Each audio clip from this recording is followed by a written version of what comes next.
Welcome to the meeting room at Global TV Talk Show, a broadcast service of globalbusinessnews.net. Now, here's your host, Ed Cohen.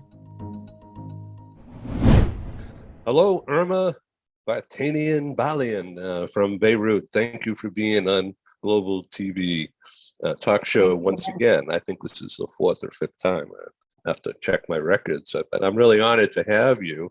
I always find your insights stimulating. Let me ask you about all this diplomacy that seems to be going on rather than war, which is a good thing. But what's your take on that? And I know you think it's a good thing, but what is your take about how it's being done using Zoom rather than in person? Meaning President Biden and Putin and the China guy and others. Zoom has become the rage, of course. It has become the norm in many senses, all across the globe, and in diplomacy, there is nothing rigid about protocol and diplomacy. Things evolve and diplomacy evolves too. And, besides the fact that there is the pandemic, many times people realize that they have an extremely busy schedule and they want to get things done effectively. And what Zoom has done is it has really made things easier for people.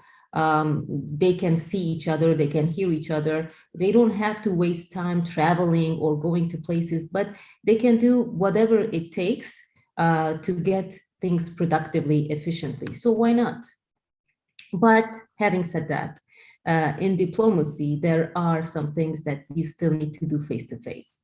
So as long as there are things that you can still do via Zoom, you do it. But when there is the need to be there in person, there's nothing that replaces that. Right. So the disease, the pandemic, is certainly part of all that, but getting things done more efficiently and timing is of the essence. It is modus operandi. It works. Sure.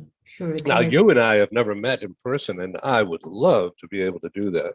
And if that happens, someday I'm going to get on a plane and go across country, across the U.S. and into Canada. And but it's been 3 years.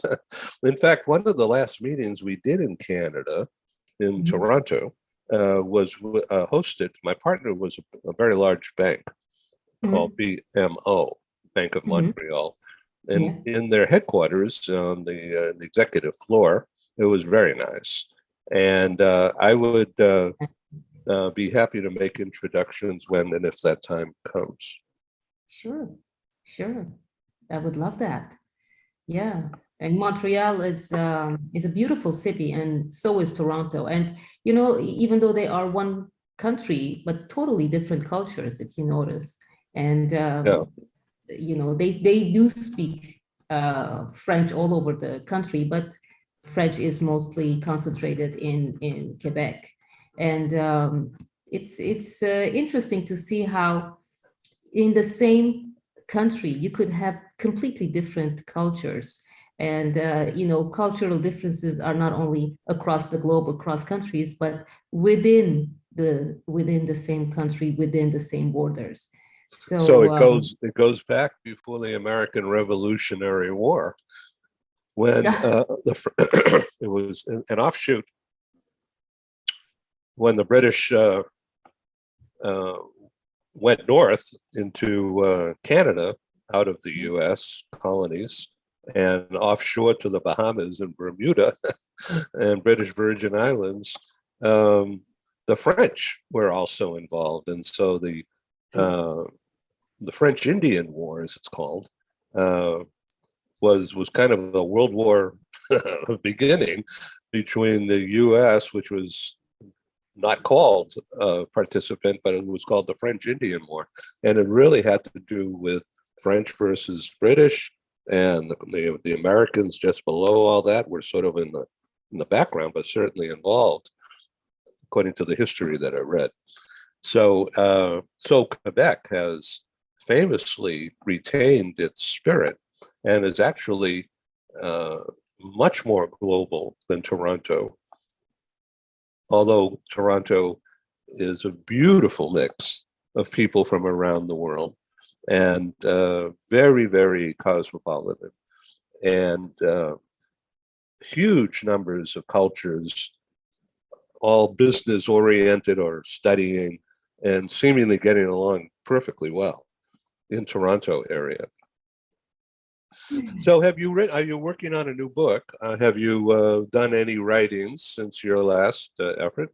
Well, actually, I did co-author a book which is called Around the World with Etiquette, and it's a group of women authors, experts in etiquette, who have written about a particular country's business norms, how to do things if you go there.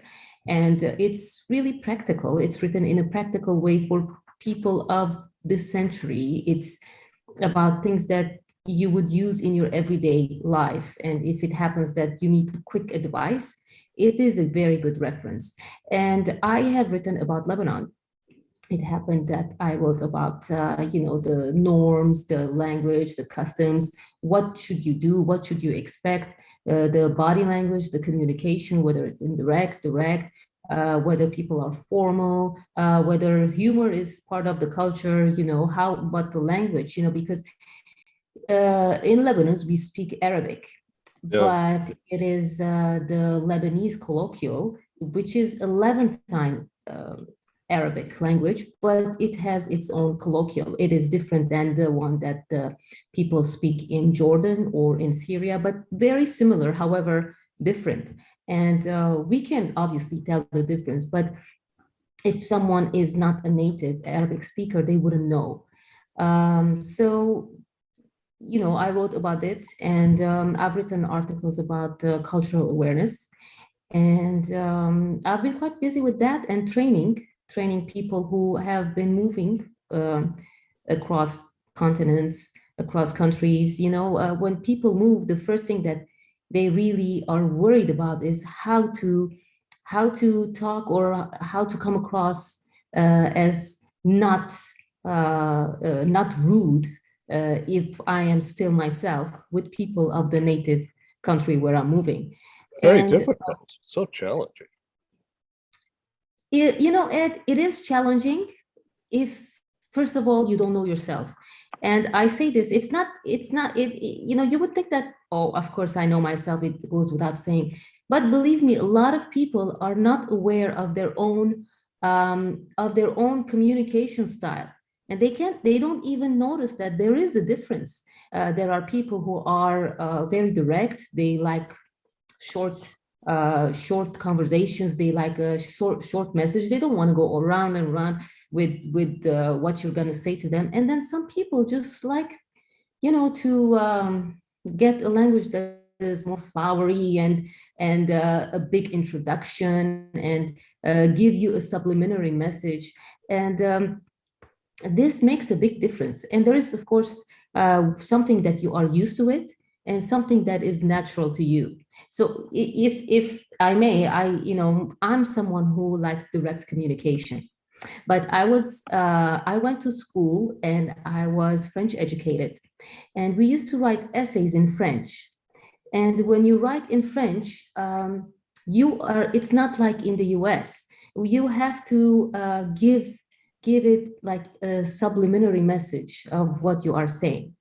And I went to the US. Rather than a direct, this is what I'm going to be doing, 1, 2, 3. You talk about the whole nature or the background of the concept of why you're doing this. Exactly. And in the US, for the first time, the teacher said, you have to say what you're going to tell them.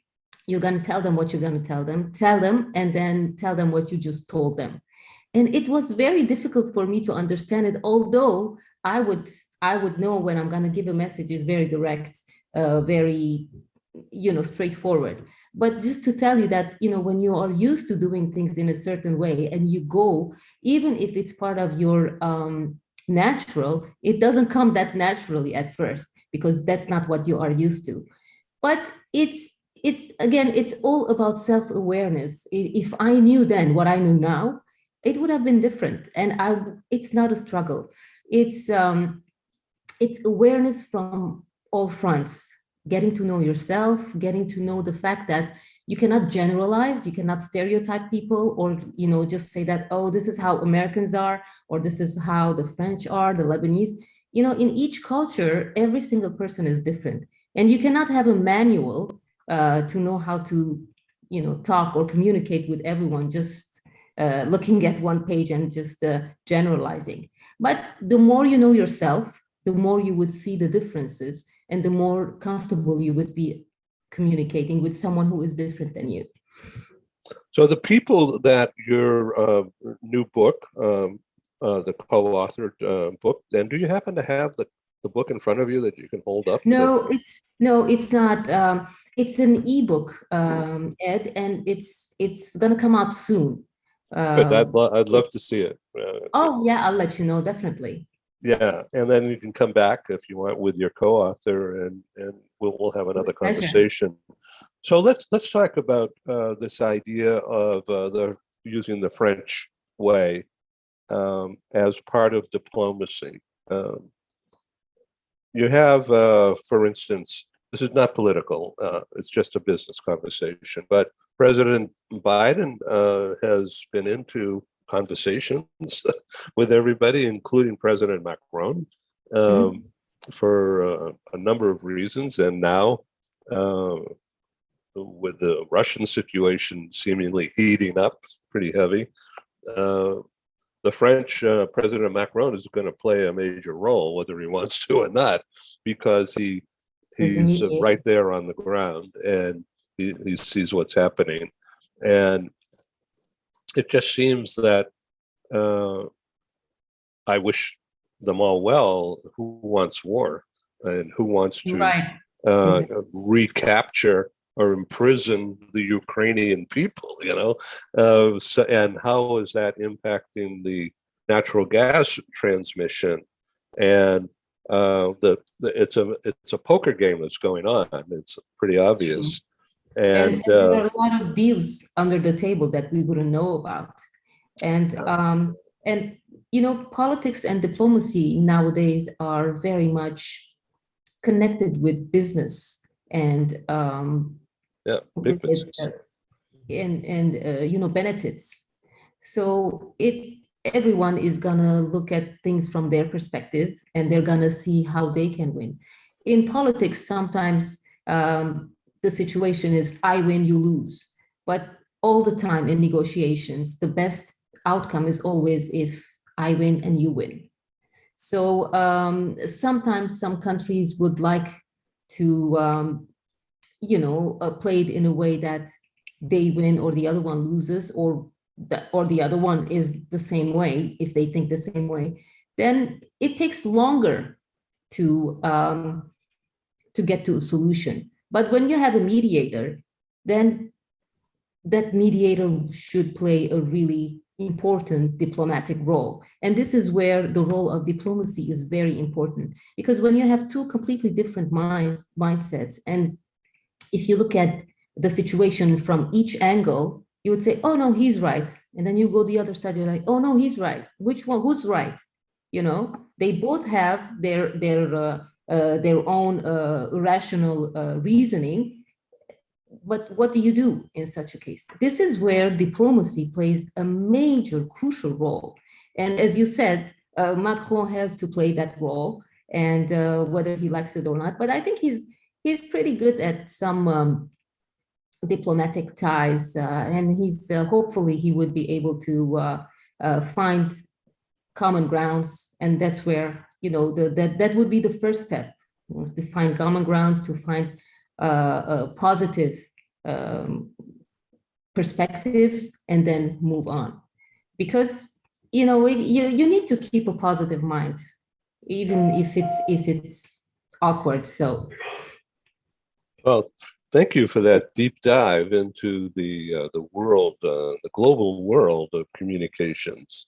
Um, diplomacy sounds like we're on TV or something. Well, we are, but what We are. we're actually talking about is getting things done across Absolutely. time, across space, across borders, across cultures, and the commonality is: are we each striving to achieve something that we both want as the takeaway? And so, how do we get there? And with things all Exactly. around it are connected. Exactly. I think the best way to think about this is try to see things from the other's perspective. It's all about negotiations, and a lot of times people go to negotiations without thinking about what the other person or what the other party is about. Why is it that I'm negotiating this? What is it that I'm trying to get out of it? And what does the other party want? You really need to do this exercise before you go there, because this will open up your mind into solutions or arguments that you wouldn't have thought about if you didn't think about it more. And a lot of times you need to think about the alternatives even before you go there, because if you have in hand something else like a second alternative, you would be able to negotiate better and more comfortably. But if you think that this is it, I have no choice, I have to win this argument, I have to win this deal, you look eager and sometimes you lose. But it's really important to play this game in your mind, whether you are a politician, a diplomat, a trade negotiator.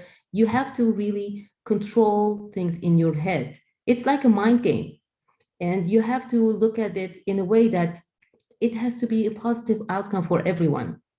Once your counterpart feels that you're not there to just um, use them for your own benefit, they would trust you more. And with trust, you can build more collaboration, you can build more connection. That's key, and relationship is just like cultures. A lot of cultures are built on that. The relationship is key. If I don't trust you, how am I going to make a deal with you, right? So this is something that people have to really use as a requirement, prerequisite actually, to start a negotiation. So this sounds so obvious, but it's difficult. And so True. I assume this is in your new book. True. A little bit actually. Negotiations, yes. Hi, this is Ed, and I thank you for tuning in to Global TV Talk Show, a unit on globalbusinessnews.net. We broadcast to the world, as you know by now. So I wanted to make sure that you understand that our programs are advertising supported. We're grateful for co-sponsors, advertisers. They have a marketing budget coupled with a strong desire to be associated with our top quality program. And of course, I'm grateful. Thank you. So for the next few minutes, you're going to see some commercials. It's mostly very low key, and our prices are very, very reasonable. Our exposure for the advertisers go 12 months and beyond. Some of our advertisers have been with us since March, April of 2020. And Google Analytics has tracked over 125,000 what they call audience page views, which means you looking at this page, that's a page view. Now, if you happen to go to one of our other shows or to our radio broadcasts or to our newspaper or magazine, those become additional page views as measured by Google Analytics. And so when they say 125,000 since spring of 2020 up through Labor Day, a month ago, That's pretty good numbers. And the past 30 days, Google Analytics has measured just under 6,000 audience page views. And that, according to them, is a 42% increase in audience participation over the month of August. So thank you very much. Well, here's our advertisers, and we'll be back in just a couple of minutes or so, and we'll proceed with this interesting conversation. Thank you. This episode from the meeting room of Global TV Talk Show is brought to you by The Bridge School, the accredited international online private school of choice, at bridgek12.org. Porch Light Rental and Destination Services. Reduce your renter lump sum or managed relocation costs. Visit them at porchlightrental.com. And by heirs.com. With our full range of services, we can help design and manage your international relocation. Find us at heirs.com. Primestone Partners, featuring corporate, government, and developer housing solutions, as well as senior-level advisory services. Find them at primestonepartners.com. And by International Auto Source. We are the vehicle experts for expats, featuring all major brands of automobiles with flexible solutions and financing. On the web at intlauto.com. Become a global player in your field. Cross Culture to Go provides virtual support for your global business and career success. We can help you thrive in 140 plus countries and markets. On the web at crossculturetogo.com.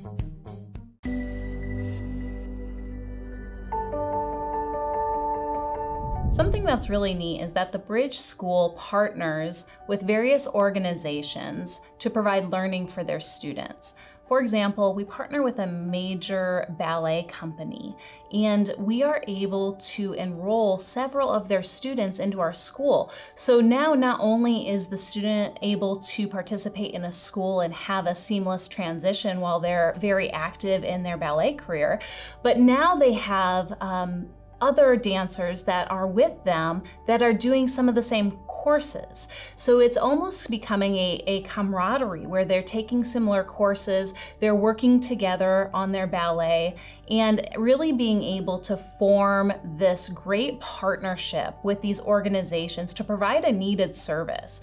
A lot of times there are student athletes who will spend hours and hours at the gym or at the basketball courts, wherever it is. And if they're attending a traditional school, they're in school from 8 to 3. They get a quick snack, and then they're at the gym for 3 to 4 hours in the evening.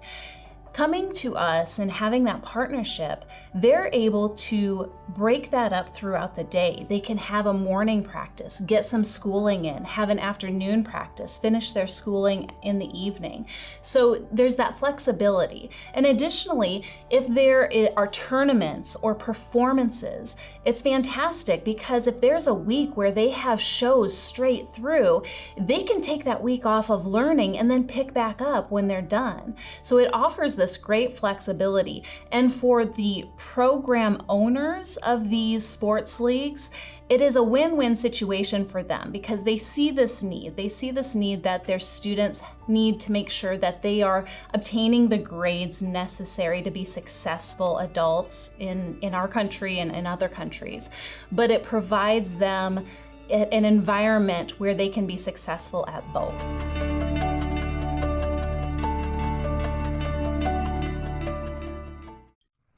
Hi, I'm Sergey Gorbatov. I'm Angela Lane. Together we're researchers, writers and practitioners in the field of human resources. And we've also been multi-country, multi-assignment career expats. We owe our professional development and growth to a very large extent to the international assignment opportunities that we have had. But in a world where distributed work may become the norm, we also want to understand what will happen to the nature, duration, and purpose of international assignments. Together with our colleague, Julian Dalzell from the University of South Carolina, we're undertaking a study on the future of expatriation. and we'd value your contribution. You can participate in this important study by completing a simple 10-minute questionnaire. Access the questionnaire by typing in your browser tinyurl.com/expert study. That's tinyurl.com/expert study. You can also find the link here on Ed's website next to this video.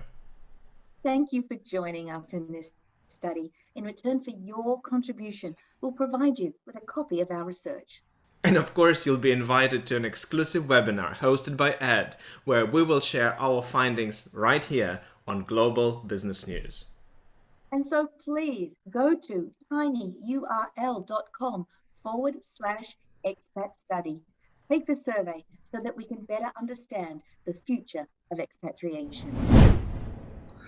So what is in the book, the new book? In my new book, it's more about people skills. You know, that's what I train. It's about people skills. It's about negotiating across cultures. It's about leadership presence and your brand as a leader, how you are perceived and how you want to be perceived, and the importance of how to motivate people and you know, be the leader that people want to follow, not the leader that you presume to be. That's really important because people have this image about themselves. They think that's what they are, and they start, you know, they lose the focus. You have to know who you are. You have to start with knowing what's working for you and what's not working for you, and work to improve yourself. Not necessarily to change yourself, you know, because I know people don't like that word a lot. So try to become the best version of yourself. And you know, negotiation is you have to have fun with that. A lot of people are afraid of negotiation because they think that it's really a big deal, but we negotiate every day. You know, at home you negotiate with your spouse, you negotiate with your kids, negotiate with you, you negotiate with your neighbor, everyone. It's just you know, it's another way of communication, and if you do it right, everyone comes out a winner. So very simply, when we talk about negotiation here, we're talking about, well, this is what I want to do with my time, and you want to do that with your time, or I don't want Italian sauce that's white, I like Italian sauce that's red. As simple as that. It makes a big deal. It does. And the attitude matters. You know, if you are the type who does not want to give in, you have to pick your battles. Sometimes you have to give in. Sometimes you take. That's how it is. If you are always in the mindset that no, I have to win the argument, I have to win the deal, I have to win this. It's good. It's good to be ambitious, but it's also good to be considerate and compassionate. You know, because you have to look approachable. You have to look like you're fair. And if you don't play fair, nobody wants to play with you. Right. They just stay away. Right. So yeah. I thank you very much for this quick insight. It's holiday time. Pleasure. And yeah, it is. A lot of holidays, not just Christmas. And true. That's an interesting story in itself, isn't it? The cross-cultural, behavioral, cultural way people are at this particular point in time. It's December 8th, 2021. And so we're you know, approaching New Year's and of course the Christmas season. And this, so from your perch, from your view, what do you think of this period of time relevant to negotiations and relevant to making things happen? And is is the turn of the year something artificial? Can it be used to advantage, or is it a pain? Is it in the way of getting things done? Oh, you asked so many questions, Ed. Well, I'm gonna go ahead with the ones I am gonna start with. I apologize. I'm sorry. No. You made it very interesting. I hope I'm gonna be able to be to have answers to all of them. The negotiation part, well, during the holiday season is about empathy and trying to understand the other. A lot of people celebrate Christmas. You have to say Merry Christmas. You have to acknowledge that, even if you are not a Christian. And on the other hand, if you're someone who doesn't celebrate Christmas, you celebrate Kwanzaa, you celebrate other occasions, you have to acknowledge them all. It's not, if I'm Christian, I should not be self-centered about, everyone wishing me a Merry Christmas. Yes, it's nice, but I have to acknowledge the other. I have to acknowledge people who don't celebrate it. I have to acknowledge people who celebrate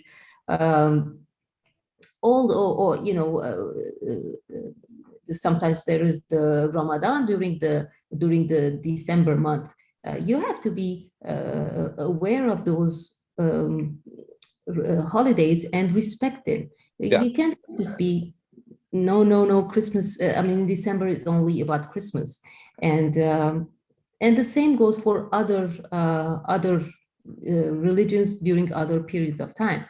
So that's on the one hand. And whether New Year's is something, well, with the pandemic, I feel that everyone is hopeful.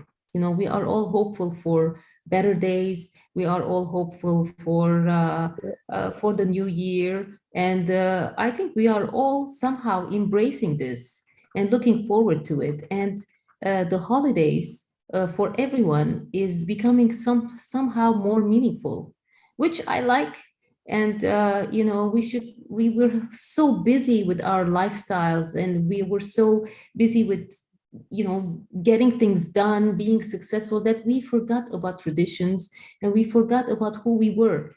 And it's nice to go back to your roots, or whatever your roots are. You should respect that. You should be proud of it, proud of who you are. And if you acknowledge others, it doesn't mean that you are losing yourself. This is something that we have to be aware of nowadays, especially during the holiday season. And the holiday season is not only about the festivities, the food, the sharing of happy occasions, but it's also about sharing your time, sharing what you can give as a person besides the material things. So I think with the pandemic, people have become more aware of these things, especially during the holiday season. Thank you for that answer and response, and the perspective and your grace and your style. I love it. Thank you. Yeah.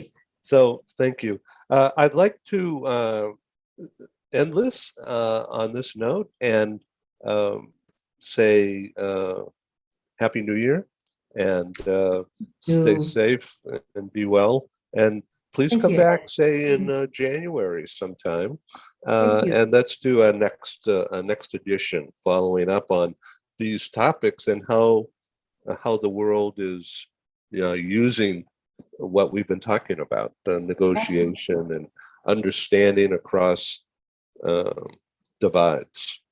Definitely, it would be my pleasure, and it's always nice to see you, Ed, and I love being on your show. Thank you so much. Well, I know my audience loves it too, which is why I'm coming after you. Oh, love that. Thank you very much. Thank you. It's an honor. Thank you. Bye-bye. Goodbye. Bye-bye.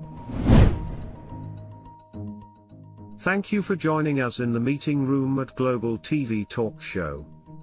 Have a wonderful day, and stay safe.